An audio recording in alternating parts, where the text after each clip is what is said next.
এইখানে আমরা আরেকজনের জড়িত থাকার তথ্য তদন্ত প্রতিবেদনে, যেটি হচ্ছে বর্তমান পুলিশ প্রধান বাহারুল আলম, তিনি তখনকার সময় এসবিতে দায়িত্বে ছিলেন এবং তার বিরুদ্ধে অভিযোগ এসছে। এটির মধ্যে গণমাধ্যমেও খবর হয়েছে। একটি কপি আমাদের হাতে, যদিও এটি হুবহু তদন্ত প্রতিবেদনের কপি কিনা আমরা সেটি জানি না, তবে তিনি স্বীকার করেছেন যে তার বিরুদ্ধে যে অভিযোগ এসছে বাকি সিদ্ধান্ত সরকারের, সরকার কি করবে তার বিষয়ে সেই সিদ্ধান্ত। অভিযোগ তার বিরুদ্ধে যে তিনি কমিশনকে অনুমান ভিত্তিক তথ্য দিয়ে বিভ্রান্তি সৃষ্টি করেছেন, রাজনৈতিক উদ্দেশ্যে সরকার বিরোধীদের ফাঁসিয়েছেন।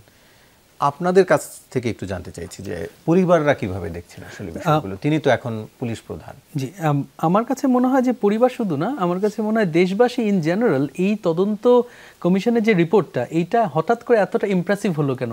এনারা যখন প্রেস কনফারেন্স করলেন, এনারা কিন্তু এমন কোনো কথা বলেননি যেগুলো আমরা জানতাম না। ইনফ্যাক্ট যাদের কথা এখানে এসছে শহীদ পরিবারবর্গ, আমরা কিন্তু অলরেডি ইন্টারন্যাশনাল ক্রাইমস ট্রাইব্যুনালে গিয়ে এনাদের নামে অভিযোগ দায়ের করেছি গত বছর ডিসেম্বর 20 তারিখে।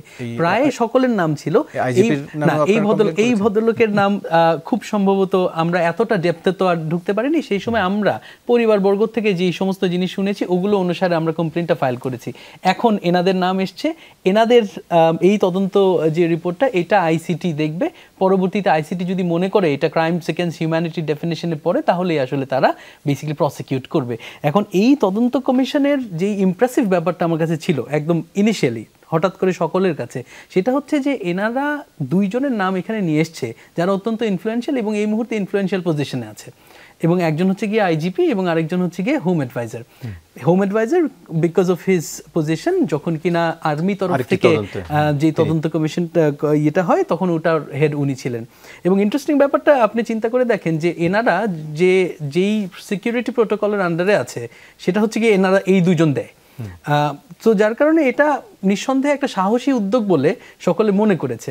এখন এই আইজিপি সাহেবের কী ধরনের ইনভলভমেন্ট সেই সময় ছিল সেটা আমার জানা নেই, তবে এটা সত্য যে বাকি যেই সমস্ত মানুষের নাম দিয়েছে এবং তাদেরকে প্রসিকিউট করা হবে অতি দ্রুত, মানে এটাই তো আশা করছি আমরা, প্রসিকিউট করবে। এবং এই কারণে আমরা চাইছি যেন কিনা তদন্ত এই যে রিপোর্টটা পাবলিক হয়ে যায়। সেই সময় প্রসিকিউশন একটা একটা লম্বা ইয়ের প্রসেস হবে, সেটা লিগাল প্রসেস হবে, কারণ they would have their own lawyers as well, এনারা তো তাদের আইনজীবী নিবে।